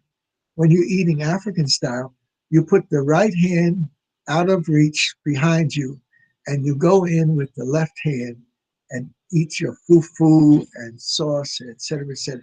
He saw this black man from America inculcating African tradition without hesitation, and just as it was his own. And so that's when he realized that this is a man I need to relate to and talk to. So he kept me there for 3 days. And in 3 days, he told me that Ivory Coast, I'm a model city because we're following the design of the president. The president is trying to create a model of economic development based upon the Rosicrucian concept of the city of God. And Yamoussoukro, the capital of the Ivory Coast, was his city of God. And in it, he built, it was planned, everything was planned. He built the greatest economic planning machinery. He built the dams to irrigation. The first major building was the Peace Palace, and that's where the party had its meetings. Everything was planned. And so I have not had permission to go to the bigwigs for permission to lay out what they built. There were 4 universities built. 4 universities, each of them built with a rectangle formation. The first one was a square. The administrative buildings, the library, etc., were in a square in a square. Four squares in a square. That's the campus. And then there was housing for the professors and housing for the students, for 2,000 students and a couple hundred professors. That was the first campus. Then you go several miles down the road and you come to the next campus. Not a triangle, it's a rectangle. And it was for the development of engineers, and the same formula where the housing for the professors were built and modern housing for the students. And then you go further down the road several miles and then you come to another campus. And it is octagon. It's an octagon, but it's enclosed. It has a dome over all of the sides of the octagon. And out of each side came chemistry, physics, metallurgy, etc., and housing for the professors, hundreds of them, and for thousands of students. And then you go to the last of the campuses, which is extraordinary. It's an octagon also, but it's not an enclosed octagon. It is an open octagon. And out of each side of the octagon comes a discipline. But in the middle of this structure is a lake. And in the middle of the lake is a mound. And out of that, and that lake is such that it looks like it's rising up out of the water. And around it are murals. And that lake and the mound that's rising out of it, the library is in that mound. That is a direct reference to the Nile Valley, the primal waters of Nun, that out of the beginning of humankind comes the mind of God. Now that is in the Ivory Coast to this day. It's been taken over by the military that came in from the north. But I have been there. Somebody else who's been there and has not written a damn thing about it. And he's right sitting next to me. Charles, am I telling the truth or not? Did you not go to Yamoussoukro with me to see this wonder? I said, man. So we should say to Charles, why the hell haven't you written it down? But I wouldn't want him to. You have to have permission. You have to have permission. But this new city of God that Ufuk built, and Nkrumah built a new city of God also. So the two of them had agreed that we're from the same Akan tradition, but we're looking for the modern world. Where do we go? And it was agreed by Nkrumah, I'm going to go my way and build my new city of God, and you're going to go yours. And at the end of 10 years, we'll see who got to it first. This is the history that occurred. but the European got in the mix to make sure that it did not work. And Nkrumah, inspired by Egypt and the Egyptian leader Gamal Nasser in Negev in 1952 had a revolt. And for the first time, Black people were ruling in Egypt. And they revolted, and their idea was to build a new society away from the negativity of European colonialism or even Arabism. So 1952-53 is the Egyptian Revolution. 1953 is the revolution that occurred in Indonesia. 1954 is the Bandung Conference, where the new leaders have met together, Asian and African. 1955 is we began to have our meetings. 1956 is the new nations in, first of all, you have Ghana, 57. 1958, you have Guinea. 1959, you have Cuba. In 1960, a dozen African nations are free. 1963, in the Caribbean, the nations are free. So this period is so important. Now, it's been there. How come books have not been written? Each person takes a little piece, but they cannot link them together. And if you don't put the city of God, the consciousness there, and Nkrumah was growing in his Marxist Leninist, and so he produced his way. Now, how did you run into this, Dr. Z? Well, we made a trip to 7 African nations after we finished our work camp in the Ivory Coast. And the leader was this German guy, and he wanted us to go to Timbuktu. In order for us to go to Timbuktu, we had to come up with $85 to fly up to Timbuktu. But I went to Africa with $25 to spare, to spend for the whole summer. Charles, just reach down and get me that elephant, please. In Ghana, I bought this ivory element. I spent 15 of my $25 on this elephant, this ivory elephant. Mm-hmm. So if I only had $25, you know I wasn't coming up with no $85 to go fly up to Timbuktu. So I led the group into saying, no, we're not going to fly. This is a treasure that has passed around in our family in terms of that first trip in 1961. So what happened was the old man, he was intent on, he was a Belgian anthropologist, he was a European anthropologist, he was intent on getting to Timbuktu. So since we were not going to fly, we're going to go by road. So he leads us out of the Ivory Coast, past Abidjan, all the way to Liberia, Mons, and then up from Mons to Ogini. Ogini is just a small, we crossed the country again, and we went to hit the railroad, and the railroad takes us up to Ouagadougou, Bobo Dioulasso first, and then to Ouagadougou. And when we went to Ouagadougou, we met the Moranaba, a young Black man who was a soccer star, but now that he was the Moranaba, he could not be involved in ordinary pursuits, but he was the 44th Moranaba, a kingdom that resisted Islam and whatnot in the heart of West Africa. A young guy who he had built a basketball court and a gym and whatnot. He wanted our people to play basketball. Since he was the ruler, he couldn't be playing no basketball, but he wanted us to play his team. The Moranaba, 1,100 years of African tradition was met physically by myself on that first trip.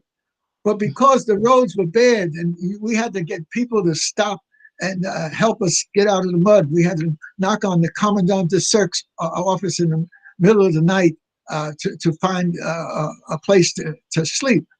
So instead of going up to Mali, we crossed from Ouagadougou, we crossed over Ouagadougou and then down to Dahomey, and then all the way to the coast. And we passed the kingdom of Dahomey. We went in there, and then we got finally on to Togo and then to Ghana. And we were going to see this great project of Nkrumah, which is called the lake project.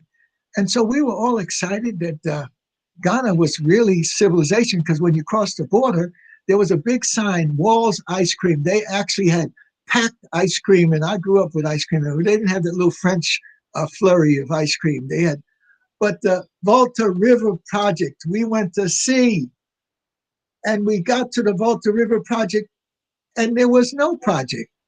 We're on a bluff. We're on a bluff looking at two billboards, and it says, look at the two billboards and conceive of the project. Before you are two mountain ranges, and those mountain ranges that you see will be united by an earth-filled dam. And beside that earth-filled dam, inside that earth-filled dam, will come the water of the Volta River. And it will create a 150-mile lake. And from that lake, you can have fishing and whatnot. But the most important thing on the lake is that it will create the water power for an engine for electricity. Mm-hmm. And with that electricity, we'll be able to create a modern city of factories and whatnot. We'll be able to create a new seaport, because Ghana does not have any natural places for a seaport. Mm-hmm. You had to bring up, they used to even bring off cars off of the boats and put them on their little dugouts, and you put two or three of them together, then you could bring in the car. Ghana has no natural seaport. So he was creating a dam to process, create electrical power so they could process the gamba and create a whole factory. So, I mean, Nkrumah's dream, but it was all on paper. There was not a damn building or anything that was finished. And so I said to myself, well, we began to love Ghana when we started traveling around, because the Ghanaians were so friendly and whatnot. But I said, how are they going to build something like that? And they can't even maintain roads. They can't. We had to dig holes to find some decent water, etc. And so, but Nkrumah had studied in America, and Nkrumah knew what technology could be used for, and so he put the plan in place to model Gamal Nasser and General Naguib's Egyptian plan. When they took over in 52, 53, they said, we got these small dams that are damming the Nile, but these are not powerful enough to produce electricity for building factories. So Gamal Nasser and Naguib's idea was to build the great Aswan Dam. So around it, you could have factories that could serve a modern nation. And that was the model that inspired Kwame Nkrumah. And the same thing happened. They wanted to build it. They went to the British, because they were a British colony, and the British said, F you, meaning get out of the way. And so what the Gamal Nasser and Naguib did, they went to the Russians, and the Russians said, we'll build it for you. And so that was, and they have, the great Aswan Dam is there. When you go to visit Egypt, one of the things you go to see is the Aswan Dam. But you don't understand, around it are all these little cities for manufacturing and whatnot. But the fantastic thing is that, unfortunately, Nasser got eventually overthrown, but Egypt has been developing since then. But Nkrumah was faced with the same thing. He went to the Western world. He went to Britain, the United States, Canada, Belgium, France. That's the big five. And he said he had this plan to build a new city. And they said, well, we don't think we can help you on that. We can help you build a little something here, a little something there. He said, no, I want to transform the country. They said, well, sorry, we can't help you on this. He said, well, and Nkrumah said, well, I think I may have to go do like Gamal Nasser and General Naguib in Egypt. I may have to go to the Russians for help. And then they said, well, no, don't do that. Let us talk about this. And so then when they sat down and talked about it, they said, look, we can't let this guy build this new industrial engine. They said, we need to control him. So they said, we will build it. Beware of Europeans, European American, European socialists, European communists. Beware of European offering gifts. The Europeans agreed to build Nkrumah's new city of God, and it was completed. How do I know? I was there. I was there in the planning of 61 when I first got into Ghana. Mm-hmm. I was there in 65 when I had made a trip around Africa. Mm-hmm. And Rosin and I, we had gone all the way to the Congo, and Rosin and I were tired. So I told her, we can go home to Ghana. We can fly home to Ghana and then come by road to finish it. So that's what we did. We ended our trip and we flew out of Ghana. And as I had been told by some Ghanaians that this is the perfect time for a coup against Nkrumah. Because in order to do the things he had to do, he had to suppress a lot of conflicts and other things. His mind was good, his heart was in the right place. He wasn't a dictator as such, but you know, there had been a couple of coups against him, so he had to put his foot down. But what happened was, some of these folks said that this is the time for a coup. I said, well, why? He said, everybody of importance has left with Nkrumah to go to Peking. I said, to do what? To celebrate the completion of the dam project. So the white powers completed the dam project, took the keys, and gave them to Nkrumah. And he could sit back and, as he did, say, I've accomplished part of my mission. But he made a mistake. He reached across the continent to get an Egyptian bride. That was a Pan-African link for him, linking up with Gamal Nasser and the Egyptians. And that was his privilege. But if I had been advising him, even with my trips and living in Africa, I would have told him, you need to have a Ghanaian wife. Yes. And it would pay, since you are Fanti, to go up to Ashanti and marry into the royal house of Ashanti with a bride. And that's what I would have said. But it didn't happen that way. And so he made his political decision of linking up with Egypt, and that meant the end of his greatness. And so but it has a fantastic Pan-African story in the end. The project was virtually completed. The dam is one of the biggest. The dam is serving other African countries, Togo and others, by oil. Not even part of Nigeria for a time was getting oil from the Tema project. And it provided with a modern port. It had housing like we have in America, or they have in England, housing estates. Everything was planned. They had a toll road that ran from Tema, the port, to Accra, one of the only toll roads in Africa. But as I was lifting off of the airport and flying out over the oceans before you turn to go north up to the Ivory Coast, I looked and I saw a beam of light coming from Tema.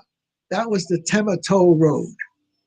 And then as we got higher up, I'm looking down and I'm seeing this bursts of light. And that light was Job 600. Job 600 was the building complex that Nkrumah was building to house dozens of African leaders and a meeting place. He was trying to build the capital of Africa in Ghana. And so we went to Ivory Coast. It's only a 40-minute flight. We got there in no time. And before we could even hit down, the coup had taken place. Oh. They gave Nkrumah the keys. He made arrangements to leave town.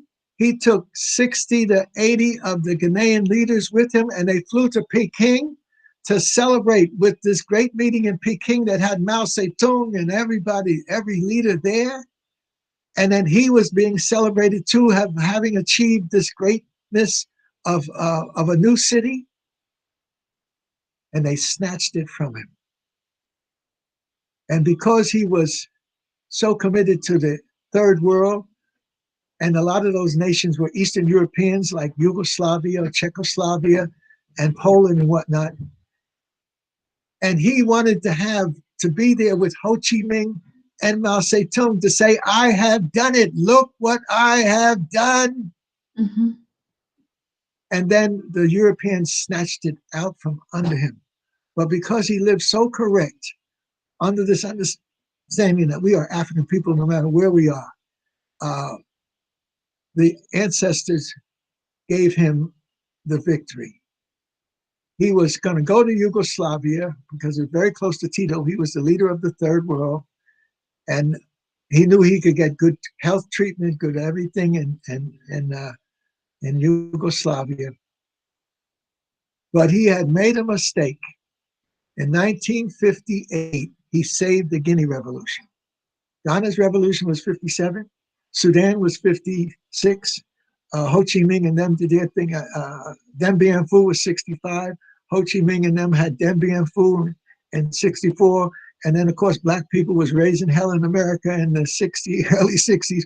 So these were turbulent times.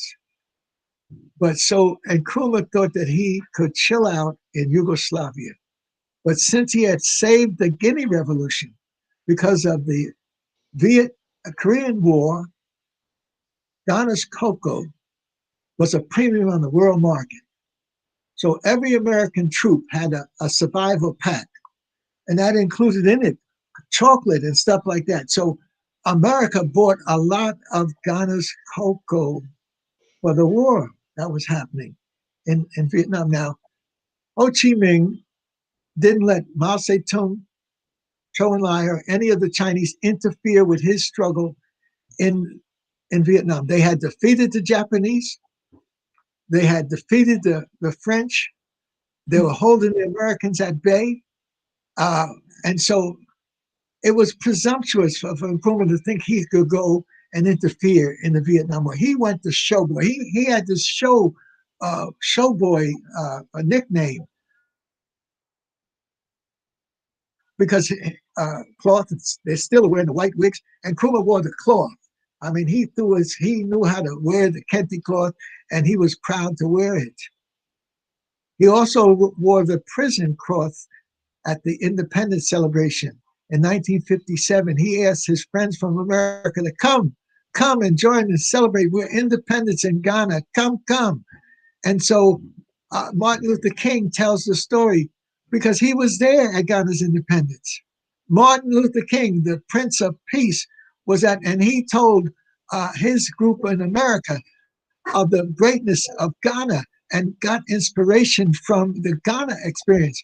Wyatt T. Walker, Dr. Wyatt T. Walker, his main assistant, told us that when they got into trouble in the struggle in America, King would say, remember the independence of Ghana and the celebration which they put down the British flag and they raised up the Ghana flag with the Star of Garvey in the middle and in Black Star Square. And then Nkrumah at that point, to show he was still with the people, him and the Big Six, they wore their prison garments at the moment that they were bringing down the British flag and raising up the Ghanaian flag. Oh. King had captured this and he gave it to his people. And so when the independence came, he told King, come on to Ghana. And King went. He had the Johnsons there. Who Johnson? Mordecai Johnson, the president of Howard University, was there. Johnson, the biggest black economic man in publishing. John Johnson, the head of Ebony magazine, was there. And so this is the history that we got to know that I mean, if I write it, people say, well, damn, how did this brother know all this shit and this and that and that? I lived it. In 1957, I was traveling across America to do a study of the urban crises 150-page paper I produced as an undergraduate. I'm just getting my first degree, and it was a personal study of moving through city after city, studying it in America. That's 150 pages. That could be published. No problem with that. And after that, I did the 4-year development plan of Senegal. And then after that, I did the PhD, 300 pages of PhD. And the reason why I have not fought for the publication, because I had to get approval to put some of this stuff in place. And I have never wanted to do it. But now, if I have enough time, the document's already there. But I had to get approval to put the city of God consciousness there. Okay. But let me, and because it links up this way, Guinea has a strong ethnic division. They don't have the Akan group in the middle of the country, and then they have the Northerners, and then they have the Ewe and whatnot. Guinea is a microcosm of Africa. You have in the center of the country, you have the Fula Jala Mountains, and you have the Fula people. In the northern end, you have the cattle people that Camaralai and others come from. In the southern end, you have the forest people. So Guinea is a microcosm of the various groups. And Sekou Touré had his own little group that he couldn't think Pan-African. But when Nkrumah, after they had the coup in Guinea, and Nkrumah gave 50 million pounds to save the Guinea revolution. Mm-hmm. Sekou Touré, in Africa, there's a principle of reciprocity. And since Nkrumah took the cocoa coffee money and the money from the gold and the wood from the forests of central Guinea, that saved the Guinea revolution. And so here is Nkrumah without a country, and he's going to Yugoslavia to think that he might retire there. Sekou said no. He sent a message up to Yugoslavia and told Nkrumah, you have to come back to Africa and you will be the president of Guinea. Mm-hmm. There was no way that Nkrumah could turn that down, but he didn't speak French. He didn't speak the local African languages. So what Sekou Touré worked it out is a co-presidency, that we will share the presidency together. And Nkrumah saved the Guinea revolution, and in reciprocity, African reciprocity, he saved the Ghana revolution. And Nkrumah was able to live there for 7 years. He wrote his books on, I have the Rhodesia file. I have that. And he wrote all these books, and he was able to give some advice to Sekou. So the brotherhood held in spite of the ideologies pulling them apart, and in spite of the European not wanting that brotherhood to be, but it was. Now, how the hell am I going to write this without approval? People have to approve it. Now, Jeffries, you can't put no mess like this out there. So I said, I'm going to probably go to my rewards with it, see? And, but I'm going to put it out there harder and stronger than I have ever done for you. Oh, thank you. Thank you, Doctor. I mean, I'm just looking at you and I'm like, we need to have you again tomorrow. It's just like, I don't know. It's late. I was just like asking, do you have time tomorrow? Wakanda forever. But I have some pictures. I just brought them. I didn't put them that. Okay, sister, I warned you that he had stories forever. Brother So Michel, did you have any more questions from your viewers? to be honest with you, we already more than have an hour into the show, but of course, because we started late, I want to reschedule. Really, we have to continue because, like he is saying, he has all the energy and the time to give us everything that we need. please, when Brother Misha, you're just there, and I want him to plan it in front of us right now. Next week, same time, What's today? It's Thursday. Thursday. Yeah, I Yeah. think it will work because we don't usually have something this early. Yeah, because We we have to get this series going on. I mean, every Thursday with you, Dr. Jeffries. Confirm, please.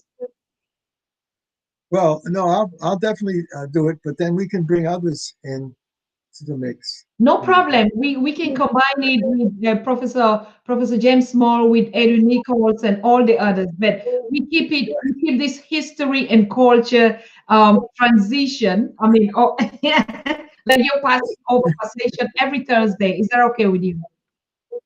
Yes, yes, we'll, but I have to check my schedule because it might be that I have made a commitment. Charles just reminded me, and he did it in such a rough-handed way. Huh? This is all day, all day. He did, he So far, it looks clear though. Okay. right. What Charles?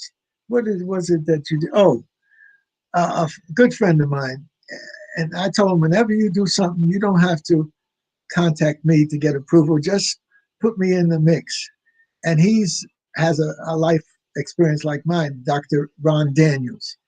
And in fact, he ran for the president of the United States. And Ron Walters helped Jesse Jackson run. So there's this brotherhood among us of helping us do the things that we have to do. So what you saw, the brotherhood between Sekou Touré and Kwame Nkrumah, has been replicated. See, it's been replicated throughout our struggles. So we have to put that out there, that you need a brotherhood, a sisterhood, you need an African familyhood in order to go any place, Wow. do something, Wow. anything meaningful. Brother Misha, did you hear that? Did you hear Well, that? people who want to wish me a happy birthday, wonderful. But I'm past the day. I'm Today? past the day worshiping. I'm worshiping. I'm worshiping the year. This is my 84th year. So thank you very much for the birthday. Congratulations. But it ain't stopping at a day. I hope I'm around for this year. So the message that I have can be brought out as you have. Some spirit told me to give you this gift. And so you got it. And we'll talk about how we can expand it and we can use it. Thank you so much. Thank you so much. We thank your ancestors, our ancestors, for giving us this privilege. And like you said, Dr. Jeffries, that it's a whole brotherhood and sisterhood, that we're all a family. Yes, we would like Yes. to follow up with JC Jackson and all the other brothers that are still, and even the Queen Rosalind Jeffries. Of course, we're going to have her on her series here, and to continue the journey. So thank you so very much. Happy Earth Day to you, our King. And Yes. we're so humbled and we're so blessed, like, to just even share this space with you right now. And even our grandchildren, your grandchildren and great grandchildren are watching with you now. It is a wonderful, moment for us. Let's keep it Thursday, or I'll connect with Brother Michel, who gives us the program, and then we bring the other brothers and legends on board, and we make this historical move once and for all. And why not? Professor James Moore was saying, if God would give us, the God of our ancestors will give us the grace, let us do the Pan-African Congress again with you. And so you can unveil now what was left, that we are continuing and passing over to the next generation. What more else can we ask from the God of our ancestors or from Africa? And because we are a family, it's important for me to make the statement that Brother Small and I, we developed a very strong brotherhood, and that helped me find my way, because I already had a powerful wife. Now I had a strong biological brother. Now I have a brother in the struggle, Professor Small. And we have done wonderful things together, including buying the Sana Lodge in Cape Coast in Ghana. But Brother Small is good, and he knows what he's doing. Dr. J is good, and he knows what he's doing. But we had a sister who was the female component of what we were able to do.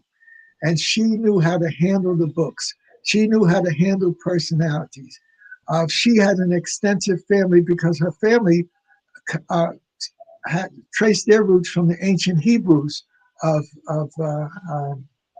Israel. But she is now making her transition.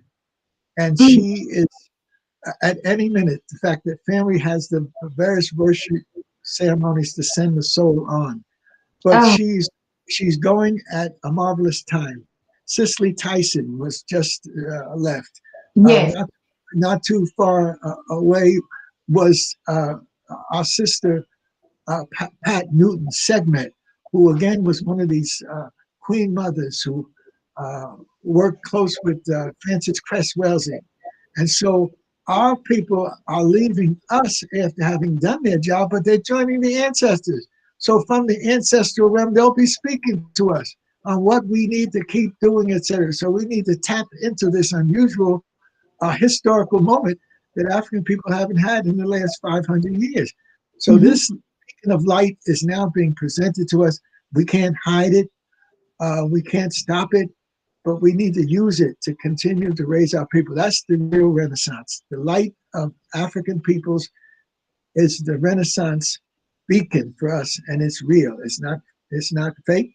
It's not any single person's. It's our people now rising, and that our sister came up with, and then I rise. But we have to say now, and then we rise, and now we rise. Hmm. And so, hey, it's wonderful. Um, and so we have to give Charles a thank you. But Dr. Clark never thanked me. He just gave me more work to do. That was the best thing. The best thinking was you can. And then his widow, she understood that too.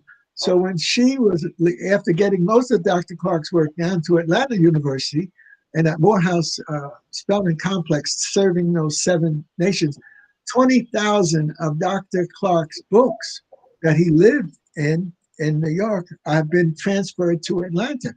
So Wow. others of us said this is the foundation. So Asa, who was one of the best of us, Asa Hilliard, took 5,000 of his books and he added it to Dr. Clark's.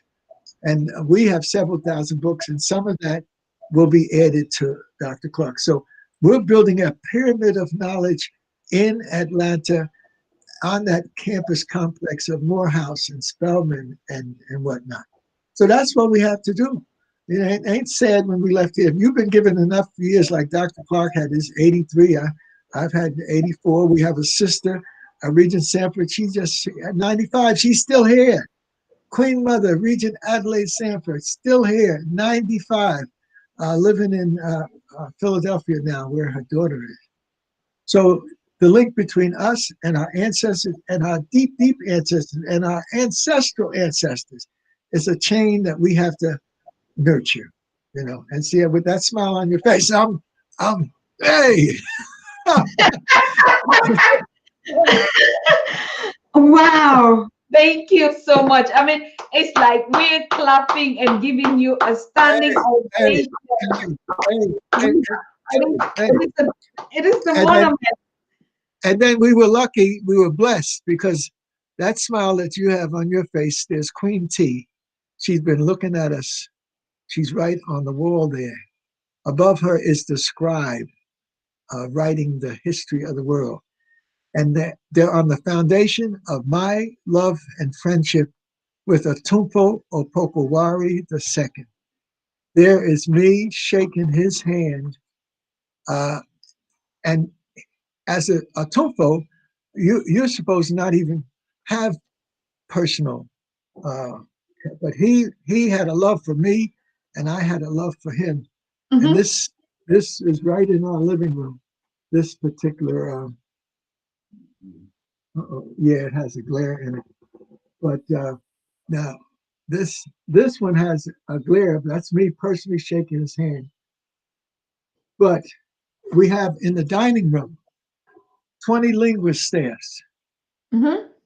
and on the wall we have right. We have a tufo at one of his great ceremonies where his hands are just wrapped with gold and whatnot. And next to him is you can't bother with that child. at another time. Next to him, we have Haile Selassie.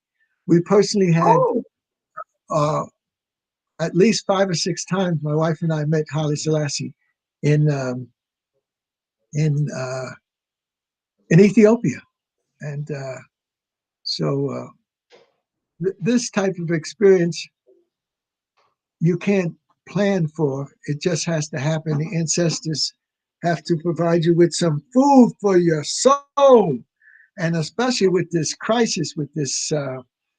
virus. And yes, and all of the chaos and stuff. Uh, Now, Charles, ain't nobody ever dislodged that. See, that's how these young people, but it's still got a glare, not as much of a glare. Yeah, Thank you, there's, Ray. Thank you. there's, Thank you also for your smile. there's a Tufo and me. And, uh, and so one of the chapters I'd like to write is The King and I.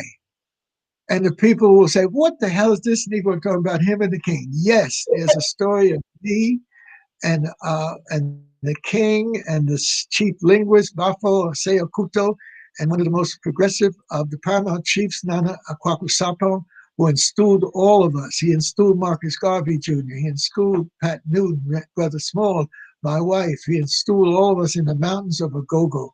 And then he came to clear the way for the king to come to America. And when he was 83, I think it was, and they were bringing us the treasures of gold that's a part of was an exhibit in London, and they were bringing it to America. And one of my good friends, he said they don't need to bring that Ashanti gold to New York. That they need to tell the British to give back the sacred swords and all the stuff that they took when they raided Kumasi. And so this brother was married to a Ghanaian, he was an American, and he said, we're going to be able to block these that material from coming to America. And so he told us to some of his Ghanaian friends. And because he said Dr. Jeffries will mobilize us to block it.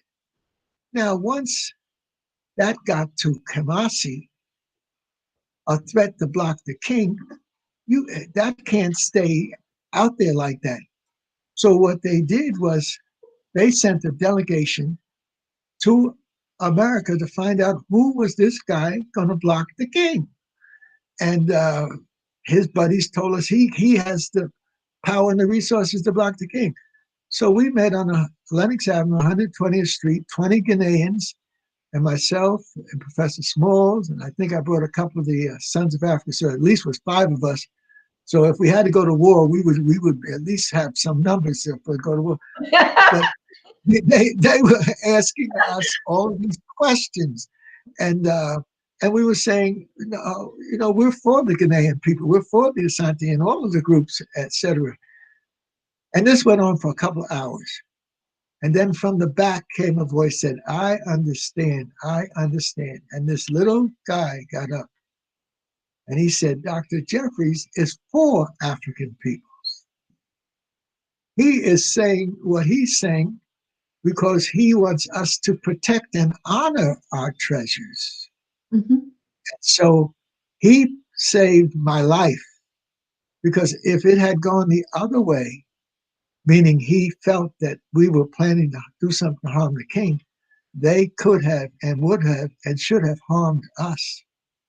But once he read my spirit, him and I became father and son, uncle and nephew. He sat right in back of me where Charles is on the couch there in this house. And he said, looking at the kente cloth that we had in the on the wall, and he spoke in parables. He didn't have the roughness to say, look, that you need to take that damn kente cloth down, because you wear a kente cloth, you don't put it up on the wall. So he told me a parable. He said, I led the great king to Britain, and there was in Westminster a dinner, a banquet for the king and his entourage. And when we walked into the British sacred space, right before us was a banquet table full, covered by kente cloth. And he said that I had to tell our people to stop. And then he had to consult with the king. And he said, and he told the king that we cannot go forth. Kente is not to be used as a banquet tablecloth. And they turned around and walked out. That was his way in the African tradition of the linguists of telling me, take that damn Kente down from the wall and wear it. Now, I do wear enough Kente cloth, and I got a lot of Kente cloth, but that cloth that was taken down from the wall became a part of history because we folded it up properly and we kept it in our house here. But he stayed. There's another important thing, but I'm not going to mention that he wanted me to be close to him because he read my spirit. But he stayed in America long enough for me to need him because Reverend Butts, Dr. Butts, and I think they're supposed to have a big thing tonight, Charles, honoring one of the Cicely Tyson. Reverend Butts was becoming the pastor of the church and one of our greatest churches, Abyssinian Baptist Church in Harlem. And he said he wanted me to participate. So I said, well, what do you mean? He said, on Friday, we have a community celebration that I would like to have one of those celebrations that you have. I said, are you talking about installment? He said, yes. So I said, oh my goodness. I said, we got a challenge here. Then on Saturday, they have the big dinner at the Hilton Hotel. And on Sunday, they have the official installation. All these preachers come from all over the country to honor this brother who's being installed as the pastor of this great church, named after an African nation, Abyssinian Baptist Church. So when I picked up Abafo because I asked him if he would handle it because it's such a big thing. And so he said yes, and he stayed a few extra days so he could do it. So we picked him up, and we were rushing to get to the church, and then we crossed 7th Avenue and 138th, and he said, "Do you have the snaps?" And we said, "Oh my God, the snaps!" I said, "Oh my!" And I told the driver, "Stop, stop!" He put on the brake, bloop, and then I ran to the store and got and then we went on to the church, and then we actually had an installment in the pulpit of Abyssinian done by the legitimate school maker, Barfo. And then his son was there. He had so many children. I think he had about 35 with several wives. But one of the youngest one, he was studying banking in Wall Street, and he came from Ghana without any cloth. But do you know, I told Buffalo, don't worry, that cloth that you told me to take care of, we have that cloth. So his son wore, as part of the ceremony, he wore the Kente cloth that his father had asked me to take down from the wall. I mean, these things you can't make this up. This is the real deal. And so when he passed, I was trying to rush to Ghana to be there for his homegoing. But the planes got messed up. But Sister Leia represents that Queen Mother power in our culture, and that she was the balance that Brother Small and I had. And so she's now making a transition. We don't know any minute.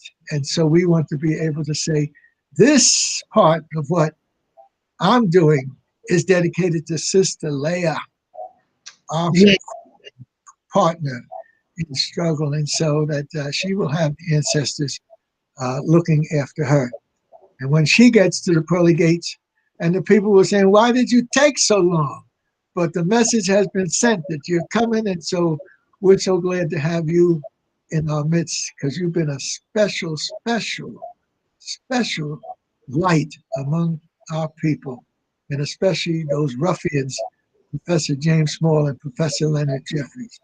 You cut you cut the warrior spirits so they could fit into the flow of history. So Leah was just a wonderful, and she, her son and his wife, they had two little twins. They had twin girls, and so she was blessed to have a story. Her mother went to Africa with us every time we went. Her mother went, and she was like my mother went. My mother went. They went prepared to dance, and they carried on at every ceremony and every festival. They are out there dancing. Oh God! So this has been a wonderful chance for me to express some of these things, which I have not. I have not, and don't worry about writing. I've done all the writing I need to do to please the white boy. Absolutely. Absolutely. I'm the only one that got an honors 150-page honor from an undergraduate. The only one who has a dissertation on actually a master's on actually living in Africa and making it, and a PhD dissertation. There's not any one of us that has all three of that, and it's worthy. It's ready for writing, but I'm not finished my trip yet. But I'm putting it in your hands because Yeah. Charles, he'll be helpful to coordinate. But I'm waiting for his paper on. We visited a dozen slave forts and dungeons Okay. from the Ewe east all the way to the Ivory Coast west. And Charles, he had some notes, but I think he lost them. But he needs to pull out of his mind the experience of going through. People may go to one or two, but nobody goes to a dozen. And then nobody tops it off with going to a new city of God. Charles has actually been to the new city of God. And so I want to see him put something together on that. Okay. Thank you very much, Dr. Jeffries. Hey, it's a pleasure. It's a pleasure. Wakanda forever. We are honored. And so we're going to keep, yes, wonderful time. And we wish our queen, a peaceful transition. I mean, all of us are just marking time and taking the stick, running away, giving it to each other and going. Right. So we want to thank you and wish you a good night out, a good afternoon anyway. Right. For us, it's a good night. Because Rosin has a presentation this evening, so that she'll be contributing. Okay. Thank you so much. Thank you. Greetings. Okay, Madase P. Many, many thanks. Bye-bye. Thank you too. Brother Charles, thank you for coordinating. Thank you for managing everything. And so we see us sometimes next week, but we're gonna communicate together and keep the contact. So thank you so very much. All the best. God bless. Bye. Good night. So, ladies, gentlemen, dear Pan-Africanists, I mean, we were all blessed and like to have such a session here.